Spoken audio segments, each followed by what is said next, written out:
Meus queridos irmãos, a paz do Senhor Jesus, seja bem-vindo a mais um EBD em Síntese Podcast, Momento Pedagógico. Nós estamos aqui para gravarmos a lição número 2 da revista de pré-adolescentes. E para esta feita, neste momento tão importante, nós contamos com a presença da nossa irmã Bianca. A paz do Senhor, irmã Bianca. A paz do Senhor, irmão Mateus, para mim é um motivo de muita alegria novamente poder participar aqui do podcast, para poder somar com vocês com mais dicas pedagógicas, né, de forma a dinamizar a aula de você, professor, de você apenas ouvinte, né, o aluno que queira saber mais ou que queira pensar de uma forma diferente a sua aula. Então, desde já que o Senhor lhe abençoe mais e mais por esse interesse, né, em proporcionar uma aula mais rica para os seus alunos. Amém, graças a Deus. Também quero desejar uma paz do Senhor a você, professor, professora que nos assiste. É um prazer recebê-lo aqui, é um prazer ter você aqui nesses momentos, nesses minutos que nós estaremos aqui reunidos, falando da palavra do Senhor, falando daquilo que é o que nos move, é o que nos impulsiona a estarmos aqui, estarmos todos os dias de pé, que é a palavra do Senhor. Para esta feita, nós vamos gravar a lição número 2 da revista de pré-adolescentes. A nossa lição, ela tem por título Servindo a Deus com os meus talentos.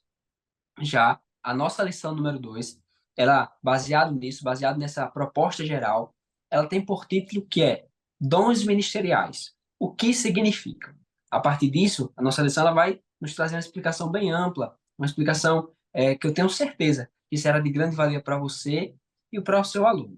A Bíblia diz, está lá em 1 Coríntios, capítulo 14, versículo 12, que diz assim, ó: Assim também vós, como desejais dons espirituais, procurais abundar neles, para a edificação da igreja, né? O 1 Coríntios, capítulo 12, a lição ela nos traz baseado nisso, baseado nessa proposta que é termos uma busca, um desejo de termos antes, primeiro, os dons espirituais para depois, de forma com êxito, com afinco, exercer os dons ministeriais. Os objetivos da nossa lição são três objetivos. E como eu sempre gosto de dizer, sempre enfatizo, são objetivos que vão nortear o nosso ensino. O primeiro objetivo é explicar que necessitamos do batismo para receber os dons espirituais. O segundo é ensinar sobre a distribuição dos dons e a sua utilidade. E, por fim, o terceiro objetivo da nossa lição, que nós temos que alcançar durante a nossa aula, é enfatizar que o propósito dos dons é para servir a igreja. Então, baseado nesses objetivos, baseados nesses objetivos que vão nortear aquilo que nós temos que falar, eu já quero propor a minha dica pedagógica, a minha proposta pedagógica, que está baseada no objetivo de explicar que necessitamos do batismo para receber os dons espirituais. Só que antes de você trazer essa ideia, de trazer essa proposta para o seu aluno, nós temos que reforçar com eles a ideia, a ideia da diferença e a conexão entre dons ministeriais e dons espirituais. Nós falamos na lição passada que há uma diferença. Os dons espirituais são os dons de falar línguas, os dons de profecias, são aqueles dons que nós sabemos e que ainda vemos hoje em dia na nossa igreja. Só que os dons ministeriais são os dons de liderança, os dons de serviço, são os dons que nos fazem, são os ofícios distribuídos dentro do corpo eclesiástico. Então há essa diferença e nós, muitas vezes, nós adultos, confundimos esses dois termos e também pode ser que algum dos nossos alunos tenha essa confusão, e não saber essa diferenciação entre esses dois termos. Mas nós vamos trazer essa diferença e vamos mostrar para os nossos alunos, antes de trazermos essa proposta, que para nós alcançarmos o Ministério Solo, nós temos ali alunos que estão iniciando, se descobrindo ministerialmente, se descobrindo no que concerne se vão exercer um dom de, se vão cantar, se vão pregar, se vão ser músicos, se vão servir em outra área da nossa igreja. E a partir daí nós temos que passar para eles que, independente do dom ministerial, independente daquilo que eles vão desenvolver, eles têm que possuir os dons espirituais, têm que ter dom espiritual, tem que ser batizado com o Espírito Santo, revestido com o Espírito Santo, para exercer de forma sólida e de forma estruturada aquilo que o Senhor quer que nós façamos. Então, a minha dica pedagógica, eu intitulei ela como a árvore e os dons. Então, como é que seria? Como é que se faria, professor, para trazer essa noção, essa ideia? Eu sugiro a você, professor, que você leve alguns desenhos e sugiro que seja 3 árvores, ou mesmo você pode desenhar. São árvores de 3 tamanhos iguais, porém essas árvores elas vão ter tamanho das raízes diferentes. Então você traz lá uma árvore com a sua raiz, com a sua respectiva raiz. Só que essas 3 árvores elas terão tamanhos de raízes diferentes. Então, por exemplo, a árvore A com uma raiz grande, a árvore B, que tem o mesmo tamanho da raiz A, mas com o mesmo tamanho da árvore A, mas com a raiz um pouco menor. E a árvore C, que tem o mesmo tamanho da árvore B, mas com uma raiz pequena. E a partir daí, a partir dessa apresentação, desse desenho, dessas imagens, você perguntaria aos seus alunos a seguinte pergunta, traria a seguinte pergunta. Se houvesse uma forte ventania, qual a árvore estaria mais suscetível de cair? Então, você traria essa pergunta e, consequentemente, obviamente, mas se não for respondido, você responda a pergunta, que seria a árvore que tem a menor raiz, certo? Enfatizando a ideia de que todas as árvores ela têm o mesmo tamanho, porém a raiz ela tem um tamanho diferente. Então, a árvore C, no nosso exemplo, ela estaria mais suscetível de cair, por quê? Porque ela tem uma raiz menor. E por que ela está mais suscetível de cair? Aí você faz essa analogia de que assim como nós que temos um chamado, que temos um dom ministerial, se nós não estivermos solidificados pelo Espírito Santo, simbolizando aquela raiz da árvore, nós também, diante de uma dificuldade, diante de uma adversidade, diante de uma ventania, nós cairemos. E é importante, querido professor, você ressaltar para o seu aluno que o tamanho da raiz não é o tamanho do dom. Essa ideia é demonstrar que é o Espírito Santo, o concessor do dom, que nos sustenta. Não é o nosso dom em si. Não é aquilo que nós possuímos, não é aquilo que não é nossa capacidade, não é nossa mão, mas sim o Espírito Santo, que é aquele que concede o dom. Então, essa é a minha dica pedagógica. Eu espero que tenha sido proveitosa para você e reforçando e lembrando, adapte, mude, adeque de acordo com a sua classe, de acordo com o tempo. Eu tenho certeza que o Senhor há de abençoar. Também queremos ouvir a nossa irmã Bianca e tenho certeza que ela nos trará uma dica abençoada em nome de Jesus. Amém. Só uma coisa que eu achei interessante que o irmão Mateus falou sobre a questão dos objetivos. Às vezes, né, os objetivos passam despercebidos. A Hum. gente dá muita importância para o conteúdo e acaba esquecendo do que direciona esse conteúdo, né? Então, professor, esteja sempre atento aos objetivos que a lição traz, porque esses objetivos vão trazer um panorama geral do que a lição está querendo passar para o seu aluno.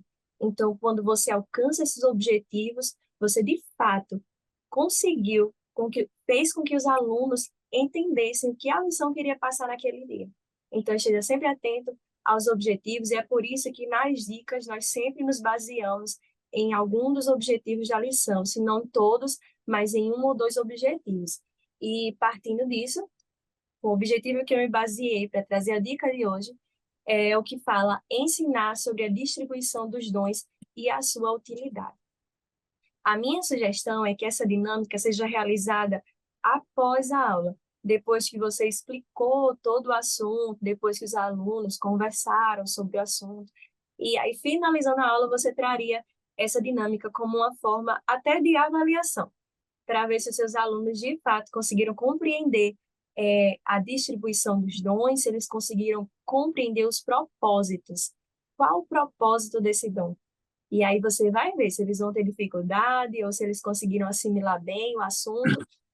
Então a dica é a seguinte: você vai escrever ou imprimir mesmo em pequenos papéis os dons citados, né?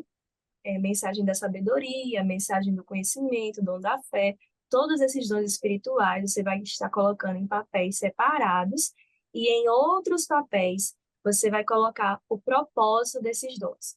Por exemplo, o dom da palavra da sabedoria. E aí, em outro papel, você vai escrever que o propósito desse dom é o aconselhamento.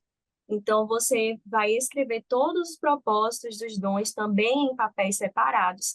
E a intenção é que quando você entregar aos alunos, você deixe tudo embaralhado, tudo bem misturado, para que eles coloquem em ordem. De repente, você pode também adequar, se a tua turma for uma turma grande, fazer duas vezes essa dinâmica, né, em dois kits, para que formem dois grupos, para que fique uma coisa assim, uma aula, uma dinâmica bem realmente ativa, bem participativa para todos, para que todos consigam pensar e consigam fazer e vejam se de fato eles conseguiram compreender quais os propósitos desses dons. Então, a minha dica é essa. E aí, de repente, você pode estar colocando um tempo, né, estipulando um tempo. Ah, vocês têm 2 minutos para conseguir desembaralhar e colocar tudo em ordem, né? Dar a cada dom o seu propósito. E, Então, você faz dessa forma, eu tenho certeza que vai ser muito divertido para os seus alunos, muito divertido para você, e aí você vai poder estar observando se o seu aluno, de fato, compreendeu ou não a temática da aula. Então, espero que seja uma dica muito proveitosa para você, professor. graças a Deus, eu tenho certeza que será de grande valia, de grande proveito, porque é uma forma de estimulá-los a vincular aquilo que tudo foi falado na aula, né? Muitas vezes nós falamos, nós trazemos uma aula. E se você, no final da aula, perguntar ao aluno o que é que ele aprendeu, o que é que ele absorveu daquilo que foi passado, muitos vão ter dúvida, muitos vão ficar ali temerosos em falar, em responder, mas você trazendo uma dinâmica, trazendo uma proposta que reforce de forma prática aquilo que foi falado, é de grande valia, de grande importância para o nosso aluno. Nós esperamos, querido professor, querida professora, que essas dicas tenham sido proveitosas para você, que possa ter trazido insights para você aperfeiçoar a dica que a irmã Bianca trouxe, a proposta que ela trouxe, a que eu também trouxe. Então você pode aperfeiçoar, pode mudá-la, sempre adequando de acordo com a sua classe, com o tempo, com a disposição de materiais que você possui. E esperamos que essa aula seja proveitosa para você, para o seu aluno, que o Senhor Deus abençoe em que esteja contigo na sua ministração. Eu quero também agradecer a nossa irmã Bianca pela participação, pela presença. Muito obrigado, irmã Bianca. Amém, eu que agradeço. E só reforçando isso que o irmão Matheus falou, deixe sua criatividade aflorar, de fato, né? Essas dicas a gente dá aqui, mas você realmente precisa se sentir à vontade para ministrar conforme a disposição da sua sala, conforme as suas necessidades de ensino, conforme o que tem disposto ali para você, né? Então, que vocês possam de verdade aproveitar esse momento, aproveitar essas dicas e deixem o Senhor realmente aumentar mais e mais a sua criatividade, né? Para que a sua aula seja cada vez mais dinâmica, cada vez mais proveitosa. Então, agradeço mais uma vez o convite, que o Senhor abençoe todos vocês. Amém, graças a Deus. Também queremos agradecer ao nosso Senhor pelo privilégio, pela oportunidade. Também agradecemos a liderança do DENEC e queremos pedir para você, professor, professora que nos assistiu, que curta, compartilhe com o seu superintendente, com o supervisor pedagógico da sua congregação e que o Senhor te abençoe em nome de Jesus e até a próxima aula. A paz do Senhor. Hum.